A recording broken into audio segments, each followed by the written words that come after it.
यह बात कुछ साल पहले की है, जब मेरे पति के दोस्त ने मेरी ऐसी हालत की कि मैं आपको क्या बताऊं। मेरे पति जॉब करने के लिए दूसरे शहर रहते थे। उनका एक दोस्त यहीं हमारे शहर में ही रहता था।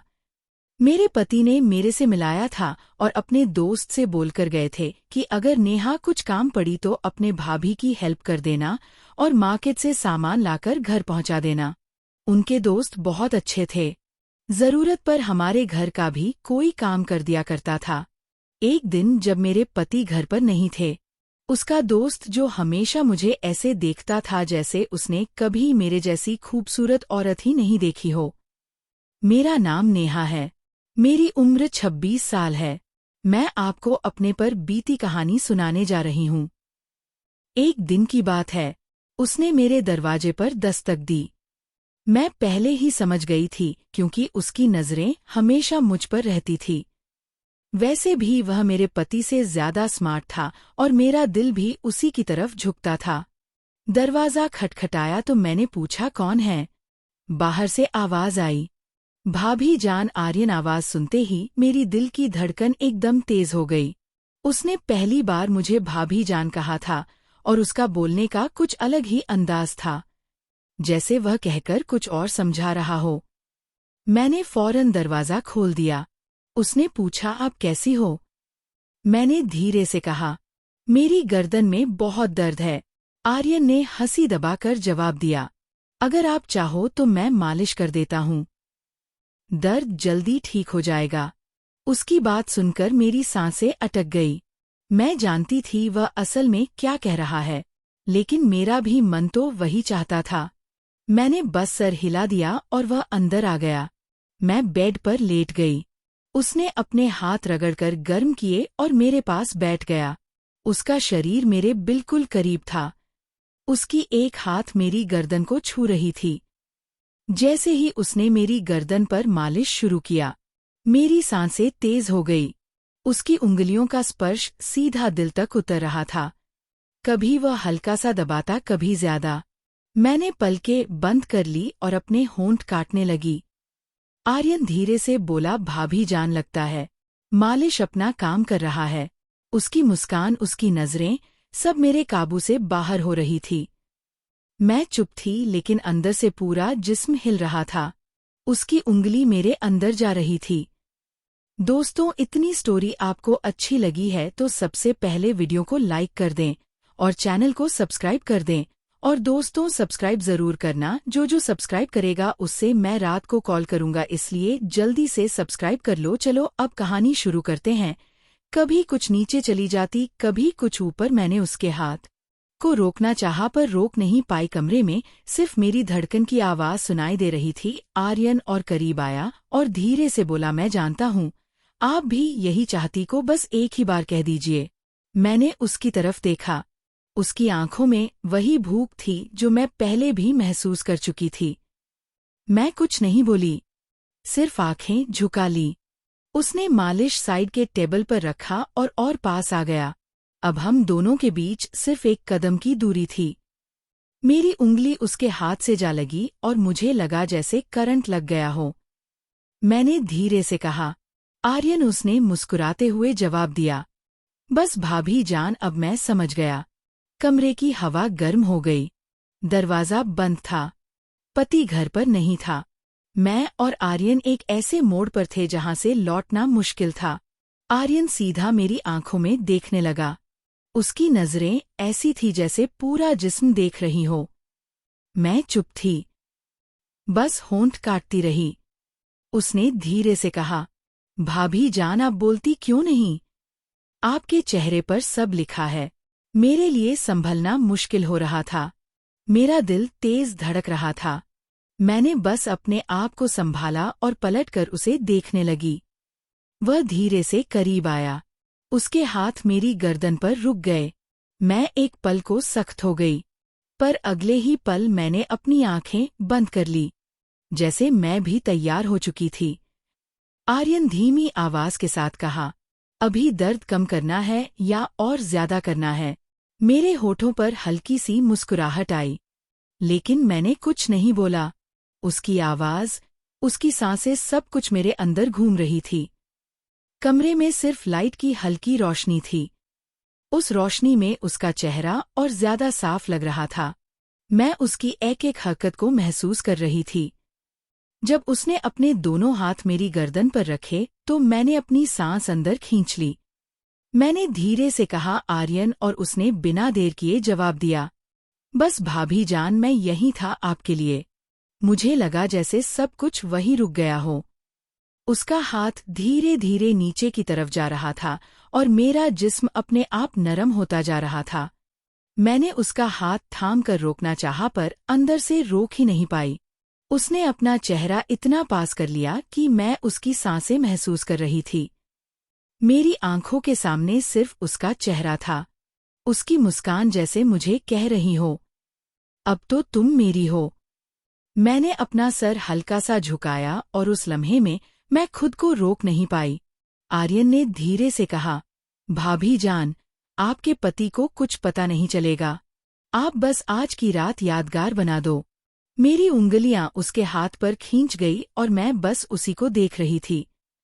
दिल में डर भी था, लेकिन उस डर से ज्यादा एक अजीब सी खुशी थी। वक्त रुकता जा रहा था। दरवाजा बंद था। घर खामोश था और मैं और आर्यन एक लकीर के दोनों तरफ थे। उस लकीर को पार करते ही सब कुछ बदल जाता। मैंने हंसी बवाकर बस इतना कहा, तुम रुकने वाले तो हो नहीं, और मैं रुक जाने वाली नहीं। उसने सीधा जवाब दिया, फिर देर कैसी भाभी जान। और जैसे ही उसने मुझे अपनी तरफ खींचना शुरू किया, मेरा सारा काबू टूट गया। आर्यन ने मुझे अपनी तरफ खींच लिया। एक पल को लगा जैसे पूरा कमरा घूम गया हो। उसका सीना मेरे करीब था। उसकी सांस मेरी गर्दन को छू रही थी। मेरा दिल इतना तेज हो रहा था कि मुझे खुद सुनाई दे रहा था। मैंने उससे दूर जाने की कोशिश की, लेकिन उसने मेरी कलाई थाम ली। हल्की सी मुस्कान के साथ बोला, अब तो आप मुझे रोक भी नहीं सकती। भाभी जान, मेरी आंखें नीचे थी, पर होठों पर एक हल्की सी मुस्कान अपने आप आ गई। मैं खुद भी तो यही चाहती थी, बस कुछ बोलने की हिम्मत नहीं थी। आर्यन ने एक हाथ से मेरी साड़ी को संभाला और दूसरे हाथ से मेरी गर्दन को उसकी उंगलियां हल्की सी कस गई और मैं उसके करीब और चिपक गई। मैंने धीरे से कहा, आर्यन बस करो, पर आवाज ऐसी थी जैसे रोकना नहीं बल्कि और बुलाना चाहती हूँ। वो करीब होकर मेरे कान के पास धीरे से बोला, बस एक बार कह दीजिए रुक जाऊंगा, वरना मैं अब रुकने वाला नहीं। मेरी सांसें और तेज हो गई। मैंने अपने होठोरी को दबा लिया, लेकिन आंखों में सब लिखा हुआ था। कमरे में सिर्फ लैंप चल रहा था। उसकी रोशनी में उसके चेहरे की हर लकीर और तेज लग रही थी। उसकी नजरें मेरी आंखों से जाकर होठों पर रुक गई।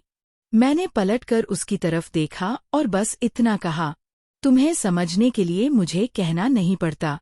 यह सुनकर आर्यन ने एक गहरी सांस ली और मुझे और पास खींच लिया। अब हमारे बीच कुछ इंच का भी फासला नहीं था। उसके हाथ मेरी गर्दन से कुछ ऊपर आ गए और मैंने पलकें बंद कर ली। उस पल मुझे लगा जैसे सब कुछ रुक गया है। दरवाजा बंद, घर खामोश और हम दोनों अकेले। पति घर पर नहीं था और मैं अपने पति के दोस्त की बाहों में थी। आर्यन ने बोला, भाभी जान, आज के बाद सब कुछ बदल जाएगा। मैंने आंखें बंद रखकर सिर्फ एक हल्की सी आवाज निकाली, जो होना है सब हो जाने दो। और अगले ही पल आर्यन ने एक कदम आगे लिया, जहां से लौटना मुश्किल था। आर्यन का चेहरा मेरे बिल्कुल पास था। उसकी नजरें मेरी आंखों से होठों तक बार बार जा रही थी। मैंने अपने होंठ दबा लिए और उसकी भूख मुझे साफ नजर आ रही थी। मैंने हल्की सी आवाज में कहा, आर्यन, अगर कोई आ गया तो उसने हंसी दबाकर जवाब दिया, दरवाजा बंद है और घर में और कोई नहीं, अब सिर्फ मैं और आप हूँ। उसकी आवाज इतनी मधुर थी कि मेरे पैर अपने आप नरम हो गए। मेरा दिल कह रहा था रुक जाओ, पर जिस्म कह रहा था रुकना मत। आर्यन ने एक हाथ से मेरी गर्दन को और कस लिया और दूसरे हाथ से मेरी साड़ी को साइड कर दिया। उसकी उंगलियां मेरी गर्दन के पास से फिसलती हुई नीचे आई। मेरी सांसें फिर से तेज हो गई। मैं उसकी तरफ पलटकर बोली, तुम्हें समझ नहीं आ रहा। मैं रोक नहीं पाऊंगी अपने आप को। आर्यन और करीब आया और हल्की आवाज में बोला, इसीलिए तो आया हूं, आपको रोकने नहीं, खुश करने। उस पल मेरी आंखें उसके चेहरे पर अटक गई। उसका अंदाज, उसका आवाज, सब कुछ मुझे उसकी ओर खींच रहा था। मैंने अपना हाथ उसके सीने पर रखा जैसे दूर करने के लिए, पर वह दूर नहीं हुआ बल्कि और पास आ गया। उसने मेरी कलाई पकड़ ली और अपनी दोस्तों, इतनी स्टोरी आपको अच्छी लगी है तो सबसे पहले वीडियो को लाइक करें और चैनल को सब्सक्राइब कर लें। और दोस्तों, चैनल को जरूर सब्सक्राइब करें। तरफ खींच लिया। अब हमारे बीच बिल्कुल भी फासला नहीं था। उसकी सांसें मेरी गर्दन को जला रही थी। मैंने आंखें बंद करके अपना सर उसके कंधे पर रख दिया। उसने धीरे से कहा, भाभी, अब बस आप मेरी हो। मेरी उंगली उसके हाथ के ऊपर जा रही थी। मैं कुछ नहीं कह पाई, सिर्फ उसके करीब होती चली गई। कमरे में सिर्फ एक छोटी सी रोशनी थी और उसमें हम दोनों की सांसें तेज हो रही थी। मैंने उसके कान के पास धीरे से कहा, जो करना है जल्दी करो। आर्यन ने बस इतना कहा। फिर अब कोई रुकावट नहीं और उस लम्हे से सब कुछ काबू से बाहर हो गया। उस रात के उस पल में लग रहा था जैसे वक्त रुक सा गया हो। आर्यन का हाथ मेरी गर्दन से फिसलकर मेरी पीठ तक आ गया। उसकी उंगलियों का वो हल्का सा स्पर्श भी मेरी सांसों को हिला रहा था। मैंने उसकी तरफ देखते हुए धीरे से कहा, आर्यन, तुम्हें अंदाजा है ना? अगर किसी ने देख लिया तो? उसने सीधे मेरी आंखों में देखकर जवाब दिया, भाभी, जिसकी नजर आपकी तरफ उठेगी उससे पहले मैं उसकी आंख को निकाल दूंगा। अभी सिर्फ आप और मैं, बाकी दुनिया भाड़ा में। मेरी हालत ऐसी थी कि मैं ना रोक पा रही थी और ना ही हाँ कह पा रही थी। उसकी नजरें मेरी आंखों में थी। आर्यन ने अपनी उंगली मेरे होठों पर रखी और बोला, अब कुछ मत बोलो, बस महसूस करो। मेरे दिल की धड़कन इतनी तेज थी जैसे दिल कभी भी फट जाएगा। मैं उसके इतने करीब थी कि उसकी सांसें मेरी सांसों को छू रही थी। मैंने अपने हाथ धीरे से काटे और उस लम्हे ने उसकी भूख और तेज कर दी। उसने अपना चेहरा मेरी गर्दन के पास ले जाकर धीरे से कहा, अब आप मेरी हो चुकी हो। मैं अपनी जगह बिल्कुल थम गई थी। उसकी बातें, उसका सबब मुझे अपने होश खो देने पर मजबूर कर रहा था। मैंने आंखें बंद करके बस यह कहा, जो शुरू किया है अब पूरा कर दो। आर्यन की मुस्कान और तेज हो गई। उसने मुझे अपनी तरफ और कस लिया और उस रात कमरे की वह खामोशी सिर्फ हमारी सांसों की गर्मी से टूट रही थी। आर्यन ने मुझे अपनी बाहों में इस तरह कस लिया जैसे मैं उसकी सांसों का हिस्सा बन गई हो। उसकी उंगलियां अब धीरे धीरे मेरी गर्दन से नीचे सरक रही थी और मैं बस अपनी सांस रोककर महसूस करती जा रही थी। मेरी हालत ऐसी थी कि मैं बेकाबू हो चुकी थी। मैंने धीरे से उसके कान के पास जाकर कहा, बस अब और इंतजार मत कराओ आर्यन। दोस्तों, इतनी स्टोरी आपको अच्छी लगी है और इसका दूसरा पार्ट देखना चाहते हैं तो सबसे पहले वीडियो को लाइक कर दें और चैनल को सब्सक्राइब कर दें। अगर इस वीडियो पर 50 कमेंट आ गया तो मैं इसका नेक्स्ट पार्ट लाऊंगा, तो इसलिए जल्दी से सब्सक्राइब कर लो और कमेंट में लिख दो पार्ट।